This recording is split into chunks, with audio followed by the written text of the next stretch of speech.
सैन्य छावनी में अरुंधति चारों राजकुमारों के साथ हथियारों को निरीक्षण कर रही थी। सभी के चेहरे की मुद्राएं बेहद गंभीर नजर आ रही थी। इतनी घटिया हथियार कहाँ से लिए जो युद्ध में एक बार में ही टूट जाएंगे। इसमें साफ साफ हमारे सैनिकों की पराजय हो सकती है। अरुंधति ने एक हाथ में तलवार लिए हुए उसका निरीक्षण करते हुए क्रोध से जमीन पर फेंक दिया। वहीं पर 12 सैनिक एक साथ सावधान अवस्था में खड़े थे और सेनापति सर झुकाए हुए उनके सामने खड़े थे। सेनापति, ये हथियार कहाँ से लिए गए हैं? क्या इनका निर्माण हम लोगों के राज्य में नहीं हुआ? कितना घटिया धातु से बनी हुई है? राज बेहद क्रोधित नजर आ रहे थे। उनका क्रोध देखकर सभी सैनिक और सेनापति सर झुकाए खड़े थे। जवाब दीजिए सेनापति, ये हथियार कहाँ से आए? क्योंकि राज्य में उत्तम धातु के हथियारों के लिए ध्यान दिया जाता है। इन हथियारों को देखकर लग रहा है कि कितना कम धन इन पर खर्च किया गया। आप जवाब क्यों नहीं देते? आप चुपचाप शांत क्यों खड़े? ये कहते हुए राजकुमार राज वहां रखी हुई एक कुर्सी की लकड़ी पर क्रोध में जाकर बैठ गए। वही अरुंधति अन्य राजकुमारों के साथ एक किनारे खड़े हुए सेनापति के जवाब का इंतजार कर रही थी। राजकुमार राज, यह हथियार हमारे ही धातु कार्यालय से बनकर आए हैं। इनके बारे में हमें ज्यादा ज्ञान नहीं है। इसके बारे में तो सिर्फ महामंत्री ही बता सकते हैं। तो इसका मतलब ऊपर से नीचे तक सभी भ्रष्टाचार में फंसे हुए हैं। महामंत्री से आप लोगों ने प्रश्न क्यों नहीं किया? इसके बारे में हमें पता क्यों नहीं है? सीधा सेनापति ने अपने माथे से पसीना पोंछते हुए कहा। महामंत्री, वे आपके ससुर हैं और आपके प्रिय पत्नी के पिता। उनसे हम प्रश्न कैसे पूछ सकते हैं? तो क्या हुआ? वह राज्य के महामंत्री है। वह इस राज्य के महामंत्री पहले है, ना कि मेरे ससुर या मेरी पत्नी के पिता होने का। महामंत्री को बुलाया जाए। राज का क्रोध देखकर सभी चुप रहे। यहाँ तक कि अरुंधति ने भी कुछ भी न बोलना ही सही समझा। सेनापति को झिझक रहा था। इसको इस तरह से देखकर राजकुमार राज ने कहा, आपको कुछ और भी कहना है? जी राजकुमार, अगर सैनिकों के खाने पीने का भी आप लोग देख लेते तो। सेनापति ने अपना सिर झुकाते हुए कहा। क्या मतलब है तुम्हारा? आदित्य ने हैरान होते हुए सेनापति से पूछा। क्योंकि हर माह एक बहुत ही बड़ी धनराशि सिर्फ सिपाहियों के भोजन और उनके वेतन पर और उनके चिकित्सा पर ही खर्च किया जाता था। लेकिन जब यहाँ वे लोग आए तो उन्हें ऐसी कोई भी सुविधा नजर नहीं आई। सेनापति ने सर झुकाकर कहा, राजकुमार आदित्य, हमें कई वर्षों से आधा वेतन दिया जा रहा है। यहाँ तक कि हम लोगों को भोजन भी आधा ही मिलता। आज बहुत से राज उन लोगों के सामने खुल रहे थे। राजकुमार क्रोध से अपने स्थान से उठा। महामंत्री को बुलाया जाए। सेनापति महामंत्री को बुलाने के लिए मुड़ा, तभी अरुंधति ने उन्हें रोक दिया। इस तरह रोकने से राजकुमार और बाकियों ने उसकी तरफ देखा। मैं सोच रही हूँ महामंत्री को इस तरह बुलाना ठीक नहीं है, क्योंकि हम लोगों के पास ऐसा कोई भी प्रमाण नहीं है कि हम महामंत्री का हाथ है इन सब में। क्योंकि इस तरह का कार्य करने में वे अकेले तो नहीं हो सकते, उनके साथ बहुत ही से लोग जुड़े होंगे। उन सबको भी पकड़ना जरूरी है। और राजकुमार, आप ये न भूलिए, अभी राज्य के जासूस का भी पता लगाना है। इसलिए उन सबको इस तरह बुलाना हमें कुछ ठीक नहीं लग रहा। इससे वो कुछ ज्यादा ही होशियार हो जाएंगे। अरुंधति ने उनकी तरफ देखते हुए कहा। सेनापति ने भी सिर हिलाकर उनकी समझदारी को अपने मन में प्रशंसा की। सेनापति, अब आप जा सकते हैं। आज से राजकुमार अजय और राजकुमार विजय आप सबके वेतन का, भोजन का और चिकित्सा का ध्यान रखेंगे। आज से इन सब का कर्तव्य होगा कि आप सबको पर्याप्त हर सुविधा मिल सके, क्योंकि जब आप लोग मजबूत होंगे तभी तो राज्य भी सुरक्षित रहेगा। उनकी बात को सुनकर सेनापति प्रसन्न हो गया। वह छावनी से बाहर निकल गए। अब आप लोगों को भी जाना चाहिए। अभी हम लोगों को छिपे हुए जासूसों का भी पता लगाना है। आप तीनों अपनी तरफ से अपने जासूसों को इस कार्य में लगा दीजिए, ताकि उन जासूसों का भी पता लगा सके। हाँ, यह भी पता लगाइए कि किन राज्यों में कौन कौन भ्रष्टाचार में फंसा हुआ है। उसकी बात को सुनकर अजय, विजय और आदित्य छावनी से बाहर निकल गए। अरुंधति भी बाहर जाने लगी। तभी राजकुमार राज उसके बराबर में आकर चलने लगे। अरुंधति ने अपने घोड़े के पास आई, जो छावनी के पास ही बना हुआ था। वह घोड़े पर सवार हो गई। राजकुमार राज भी अपने घोड़े पर सवार होकर चल दिया। अच्छा राजकुमार, अब मैं वापस अपने निवास स्थान पर जा रही हूँ। अरुंधति ने राज को वापस जाने की आज्ञा ली। हाँ चलो, राजकुमार राज ने अपने घोड़ों की लगाम लगाते हुए कहा। कहाँ चले राजकुमारी? अरुंधति ने उसे आंख फाड़ कर देखा। ये कहाँ जाने की बात कर रही है? मैं सोच रहा हूँ कि आज अपने होने वाले ससुराल में जाकर भोजन ग्रहण करूँ। राजकुमार राज ने उसे मुस्कुराते हुए कहा। आपने किसने कहा कि आप हमारे साथ चल रहे हैं? आप महल जाइए। हाँ, आपको हमारे निवास का भोजन पसंद नहीं आएगा। अरुण ने उसे अपने साथ ले जाने से इनकार कर दिया। लेकिन मैं तो जरूर जाऊंगा, मुझे भी तो अपने होने वाली ससुराल के मजे लेने हैं। ये कहकर राजकुमार राज ने घोड़े पर लगाम लगाई और तेजी से घोड़े को भगाने लगा। और अरु हैरान होकर उसे जाते हुए देख रही थी। तब उसे अपने और हर्ष का ख्याल आया। नहीं, ये तो गलत हो जाएगा। राजकुमार राज को हर्ष के बारे में पता नहीं चलना चाहिए। ये सोचते हुए अपने घोड़े को तेजी से उसके पीछे भगाया। जल्दी दोनों राय निवास पर पहुंच गए। राजकुमार राज अपने घोड़े से नीचे उतरकर राय निवास के बड़े से गेट के पास पहुंचा। राजकुमारी ने अपने दोनों हाथ फैलाकर उसे अंदर जाने से रोक दिया। विवाह से पहले इस तरह अपनी होने वाली पत्नी के निवास पर नहीं जाते। लोग क्या सोचेंगे, वो राजकुमार राज को रोकते हुए कहने लगी। मुझे उसकी कोई परवाह नहीं, अब रास्ते से हट जाइए। राज अपने फैले हुए हाथों को एक तरफ करते हुए कहा। लेकिन अरुंधति ने दोबारा अपने हाथों को फैलाते हुए कहा, निवास पर पिताजी भी नहीं है, माँ भी नहीं है, भाई भी नहीं है, घर में कोई दास भी नहीं है, तो भोजन कौन बनाएगा? इसलिए आप किसी और दिन आइएगा। अरुंधति के माँ से पर हल्की हल्की पसीने की बूंदें थी। वह हर्ष के लिए चिंतित थी। एक मौका नहीं था हर्ष का राजकुमार राज के सामने आने का। राजकुमार ने कहा, कोई बात नहीं, आप मेरे लिए पर्याप्त हैं। ये कहते हुए राजकुमार राज ने अरुंधति को एक तरफ किया और बड़े से गेट से अंदर की तरफ चला गया। पीछे से अरुंधति उसे आवाज देती रह गई। वही राजकुमार राज आंगन में पहुंचा तो उन्हें देवराय दिखे, जो अपने दासों के साथ बगीचे की सफाई कर रहे थे। राजकुमार राज को देखा तो उनके पास आए और प्रणाम करते हुए कहा, राजकुमार आप यहाँ पर कैसे? राजकुमार राज ने मुस्कुराते हुए कहा, आज मैं आपके निवास पर भोजन करना चाहता हूँ, वह भी अरुंधति के हाथों को। आपको इससे कोई समस्या तो नहीं होगा? नहीं। देवराय ने आगे कुछ कहने के लिए मुंह खोला, तभी अरुंधति राजकुमार राज के बराबर में आकर खड़ी होगी। हाँ बिल्कुल समस्या, हमारे निवास स्थान पर खाद्य सामग्री समाप्त हो गई है, आप किसी दिन और आना। ये कहकर राजकुमार राज को धक्का देने लगे। तभी एक दास जो वही कार्य कर रहा था, उसने यह बात सुनी तो पास जाकर कहने लगा, छोटी मालकिन सारी सामग्री तो आ गई है, भोजन बनाने में कोई समस्या नहीं होगी। राजकुमार राज ने दास की बात सुनकर धीरे से मुस्कुरा दिया। राज समझ गया था कि अरुंधति उसे किस तरह से अपने निवास से भगाना चाहती है। वही अरुंधति में बेबसी और क्रोध से दांत पीसते हुए उस दास को देखा। दास ने डर से अपना सिर नीचे झुका लिया। यहाँ क्या हो रहा? तभी अरुंधति की माँ की आवाज़ आंगन में सुनाई दी। राजकुमार राज ने उन्हें प्रणाम किया। राज के प्रणाम का जवाब देकर अरुंधति से पूछने लगी, क्या हो रहा? यहाँ पर कुछ नहीं हो रहा, राजकुमार राज पिताश्री से मिलने आए हैं। अब वे जा रहे। अरुंधति उसे धक्का देते हुए कहा, लेकिन पुत्री। राजकुमार राज ने कहा कि वे आज हम लोगों के साथ भोजन करेंगे, वे भोजन किए बिना कहाँ जा सकते हैं?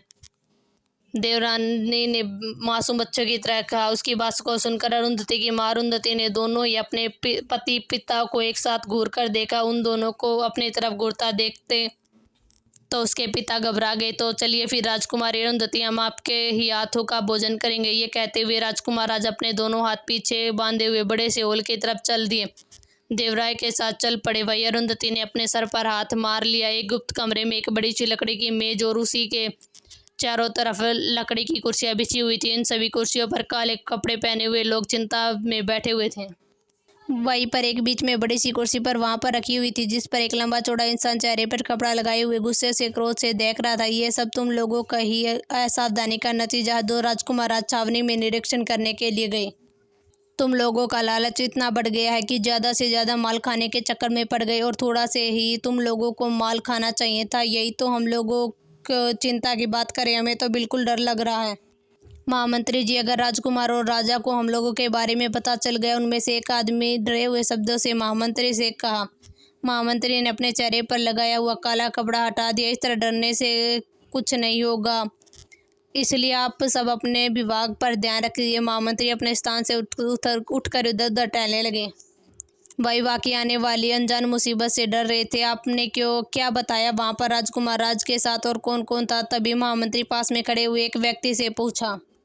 महामंत्री, वहाँ पर तीनों राजकुमारों के अलावा राजकुमारी अरुंधति थी। उस व्यक्ति ने अरुंधति के बारे में जानकारी दी। उसकी बात को सुनकर महामंत्री को क्रोध से भर गए। हर बार ये हमारा रास्ता काटते हैं, सबसे पहले हमें इसे ही रास्ते से हटाना होगा, वरना ये हमारा खेल बिगाड़ देगी। महामंत्री ने क्रोध में भरकर एक घुसा लकड़ी की मेज पर मारते हुए कहा। लेकिन महामंत्री, वह तो एक स्त्री है, उससे हमें क्या खतरा हो सकता है? उनमें से एक व्यक्ति ने अपने स्थान से उठते हुए महामंत्री से पूछा। इस बार हमें मत रहना कि वह स्त्री है, वह कई आदमियों के बराबर है। मैंने उसकी हर कुशल चालों को देखा है और समझा भी है। तुम लोग उसे साधारण स्त्री समझने की भूल मत करना। मुझे तो कभी कभी अरुंधति के स्थान पर कोई और ही दिखती है। ये मेरे भाई की पुत्री नहीं है, जिसे मैंने बालावस्था में देखते आ रहा हूँ। उसमें इतना बदलाव कैसे आ सकता है? पहले कभी भी नहीं देखा। उसके पास हर बात का जवाब होता है। और इधर अगर राजकुमार राज को हम लोगों की जरा सी भी भनक लग गई तो वे लोग हम तक पहुंचने में समय नहीं लगाएंगे। इसलिए कह रहे हैं सब अपने अपने विभाग में अच्छे से कार्य करें और किसी भी को हम लोगों के बारे में पता नहीं चलना चाहिए। अब आप लोग जा सकते हैं, महामंत्री अपने स्थान पर बैठते हुए कहा। उनकी बात सुनकर सभी मंत्री वहां से निकल गए सिवाय एक छोड़कर। महामंत्री ने उस मंत्री को देखते हुए कहा, नीलेश, क्या खजाना और उन दस्तावेजों को तुमने ठिकाने लगा दिया है? जी महामंत्री, उन्हें सुरक्षित स्थान पर पहुंचा दिया गया। उस आदमी ने सिर झुकाते हुए कहा, बहुत अच्छा, एक और काम करो, तुम राजकुमारी अरुंधति के पीछे कुछ लोगों को लगा दो, देखो वो क्या क्या करती है और उसकी हर एक बात की सूचना मुझ तक पहुंचाना। ये कहते हुए महामंत्री वहां से चले गए और वह व्यक्ति भी वहां से चला गया। जल्दी अरो मेज पर भोजन लगवा दिया था। गोल मेज में चारों तरफ वो लोग बैठे हुए। अरुंधति अपने पहलू बदल रही थी। वह जल्द से जल्द राजकुमार राज को अपने निवास से जाने का इंतजार कर रही थी। वही राज उसके चेहरे के बदलते हुए भाव को देख रहा था। उसे समझ नहीं आ रहा था कि अरुंधति इस तरह से क्यों कर रही है। उसके चेहरे पर अनजाने सी उलझन थी। राजकुमार, भोजन ग्रहण करिए, देवराय ने राजकुमार राज से कहा, जो अपनी सोच में गुम होकर अरुंधति को देखे जा रहे थे। राजकुमार राज ने हाँ में सिर हिलाकर भोजन करने लगे। भोजन अत्यंत स्वादिष्ट बना हुआ था। राजकुमार आराम से भोजन ग्रहण कर रहा था। वही देवराय और उनकी पत्नी भी भोजन कर रहे थे, लेकिन अरुंधति का तो मस्तिष्क मन वाचा ले नहीं रहा था। वो बेमन से भोजन कर रही थी और बार बार दरवाजे की तरफ देख रही थी, क्योंकि अर्जुन उसके दोनों भाइयों के साथ बाहर गया हुआ था। वह किसी भी पल आ सकता था। अरुंधति ने राजकुमार राज को आराम से भोजन ग्रहण करते देखा तो झूलने लगी। आप इतनी देर तक भोजन कैसे कर सकते हैं? जल्दी जल्दी करिए, वरना रात्रि हो जाएगी, फिर आपको महल भी जाना है। राजकुमार राज उसे गौर से देख रहा था और कहा, तुम्हें बहुत जल्दी है मुझे यहाँ से भगाने की? बात क्या, आप मुझसे कुछ छुपा रही है? राजकुमार राज की सुनकर तीनों ही अपने जगह पर सक पका गए। नहीं नहीं, मैं कह रही थी भोजन करे, काफ़ी रात होने वाली और मौसम भी काफ़ी ठंडा, आपको जल्दी महल में जाना चाहिए, कहीं आपका स्वास्थ्य बिगड़ न जाए, अरुंधति ने राज को सफाई देते हुए कहा। राजकुमार राज ने भोजन किया और उनके हाथ एक दास ने धुलवाए। फिर उन लोगों से जाने की आज्ञा ली। राजकुमार राज की बात सुनकर देवराय और उनकी पत्नी अरुंधति उन्हें देवराय निवास के बड़े से गेट पर पहुंचाने के लिए उनके साथ साथ गए। अरुंधति अंदर अंदर से प्रसन्न हो रही थी कि चलो अच्छा हुआ, उनके दोनों भाई अभी तक हर्ष के साथ वापस नहीं आए और राजकुमार राज भी वापस जा रहे हैं। लेकिन अरुंधति की प्रशंसा इस वर को मंजूर नहीं थी। वह अभी राजकुमार राज को उनके घोड़े तक पहुंचा ही रहे थे कि उन्होंने देखा उनके दोनों भाई हर्ष के साथ उन्हीं की तरफ आ रहे हैं। अरुंधति ने हाथों को हिलाते उन्हें पास आने से मना कर दिया, लेकिन वे इशारा समझ नहीं पाए।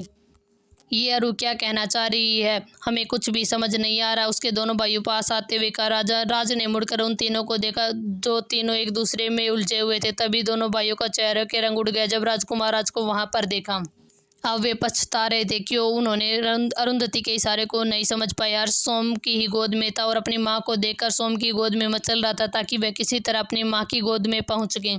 राजकुमार नाराज की नजर हर्ष पर पड़ी, उसकी आंखें खुली की खुली रह गई। इतना सुंदर बालक ये कौन है? राजकुमार राज ने देवराय से पूछा। देवराय घबरा रहे थे, उन्हें समझ में नहीं आ रहा था कि वे उनका क्या जवाब दे। अरुंधति की माँ ने घबराते हुए जल्दी से कहा, ये हमारे एक दासी का पुत्र है, ये हम लोगों से ज़्यादा हिला हुआ, इसलिए यह उसको लेकर गए थे। राजकुमार राज हर्ष के पास आया और उसे प्यार से देखने लगा। उसका मन कर रहा था उस बच्चे को गोद में लेकर ढेर सारा प्यार करें।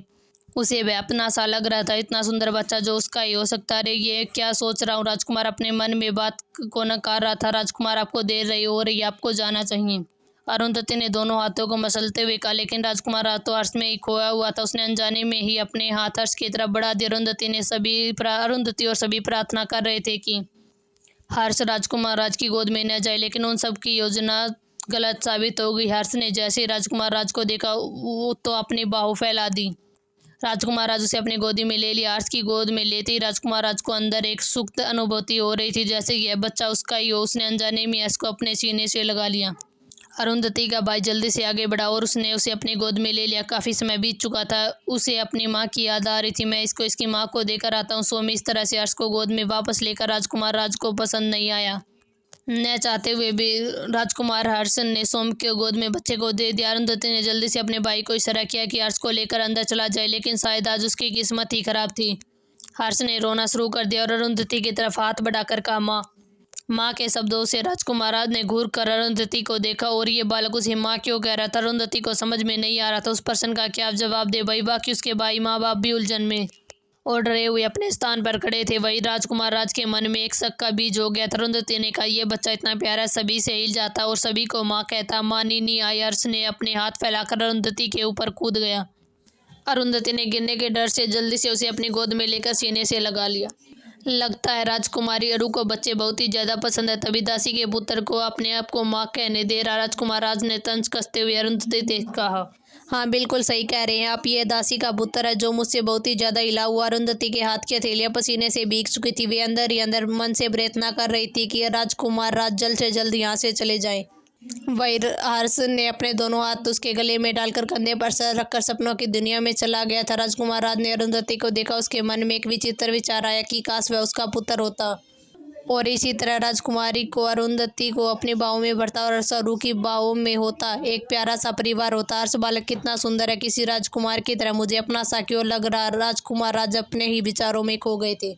राजकुमार जाइए, आपको देर हो रही है, कल आपसे महल में मिलूंगी। अरुंधति ने राजकुमार राज से निवास से जाने को कहा। राजकुमार राज ने भी कुछ नहीं कहा और अपने घोड़े पर सवार होकर हर्ष को गौर से देखा और घोड़े की लगाम लगाकर वहां से चला गया। उसके जाने के बाद सभी ने सुकून की सांस ली। वही रात्रि में राजकुमार राज अपने कमरे में बैठे हुए एक पुस्तक पढ़ रहे थे। तभी एक सिपाही अंदर आते हुए कहने लगा, राजकुमार की जय हो, कैसा आना हुआ। राजकुमार राज ने बिना सर उठाए हुए कहा, मैं राजकुमारी नयन का संदेश लेकर आया हूँ। राजकुमार राज ने यह सुनकर अपनी पुस्तक को टेबल पर रख दिया और कहा, क्या कहना चाहते हो राजकुमार। राजकुमारी नयन बहुत ही अस्वस्थ, उन्हें आपसे मिलने के लिए बुलाया। ये कहकर वह सिपाही चुप हो गया। राजकुमार के उत्तर का इंतजार करने लगा। राजकुमार राज ने कुछ देर सोचते हुए कहा, ठीक है, चलो उनसे कहना मैं उनसे आज रात को मिलने आऊँगा। और क्या उन्होंने राजवेद को दिखाया। नहीं राजकुमार, उन्होंने राजवेद को दिखाने से मना कर दिया, वह बस आपसे मिलना चाहती है। सिपाही ने सर झुकाते हुए उत्तर दिया, ठीक है, उनसे कहिएगा वह मेरी रात को प्रतीक्षा करे, मैं उनसे मिलने आऊँगा। राजकुमार राज की बात को सुनकर सिपाही वापस से कमरे में चला गया। वही राजकुमार पुस्तक रखकर हर्ष के बारे में सोचने लगा। आज जब उसने देवराय निवास में उस बालक को देखा था, तब से राजकुमार को अंदर से बेचैन था। उसे समझ में नहीं आ रहा था कि वह बालक कौन है। वह अरुंधति को माँ क्यों कह रहा था। उन लोगों के व्यवहार से लग रहा था वह लोग उनसे कुछ छिपा रहे हैं, जरूर कुछ ऐसा जो अरुण से छुपा रही है। राजकुमार ये सब सोचते हुए अपने स्थान से खड़ा हुआ और अपने कमरे से निकलकर राजकुमारी नैन के कमरे के बाहर पहुंचा। उसका बिल्कुल भी मन नहीं था राजकुमारी नैन से मिलने का। अब उसे पूरा एहसास हो गया था वह सिवाय रूह के किसी से भी प्रेम नहीं कर सकता। राजकुमारी नयन का विवाह भी मजबूरी का विवाह था। वह किसी तरह से भी संबंध उससे नहीं रखना चाहता। सिर्फ वह अपनी राजकुमारी प्यारी प्रेमिका अपनी अरु से ही प्रेम कर सकता था। उसे इस बात से भी इनकार नहीं कर सकता था।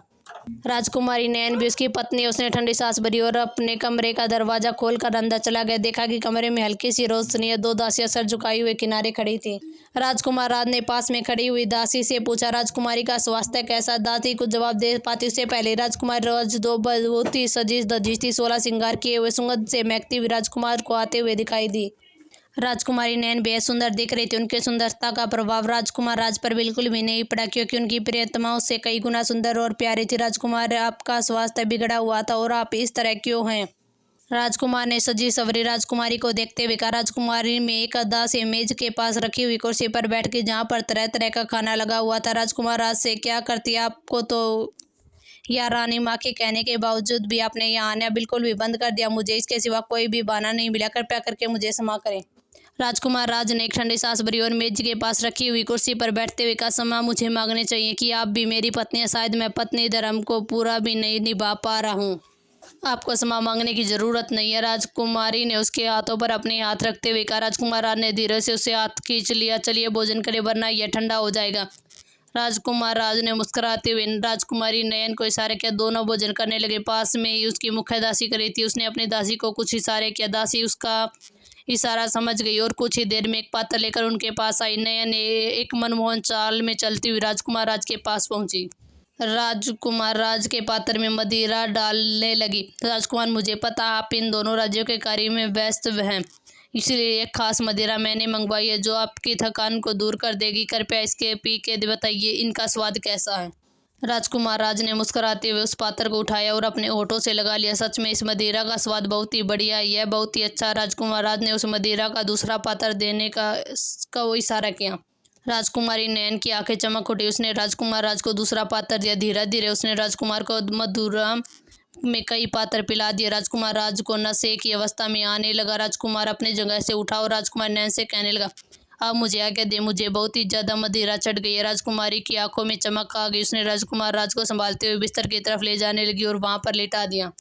नयन ने अपनी दासी को इशारा किया। दासी कमरे से बाहर जाकर 2 आदमियों को बुलाकर ले आई। राजकुमारी नयन ने कहा, राजकुमार को निवर्तर कर उसी के बिस्तर पर दोबारा लिटा दो। जैसे ही राजकुमारी नयन ने कहा, उन लोगों ने वैसा ही किया। कुछ देर बाद सभी लोग उस कमरे के बाहर चले गए। दासी ने बाहर से दरवाजा बंद कर दिया। राजकुमार राजकुमार नयन के चेहरे के तरफ झुकते हुए कहा, आप मुझे महारानी बनने का अवसर नहीं छीन सकते। ये कहते हुए राजकुमार राज का हाथ अपने पेट के ऊपर रखते हुए कहा, मेरा पुत्र ही इस राज्य का राजा बनेगा और इस महल और इस राज्य का हुकूमत करेगा और मैं यहाँ की महारानी बनूंगी।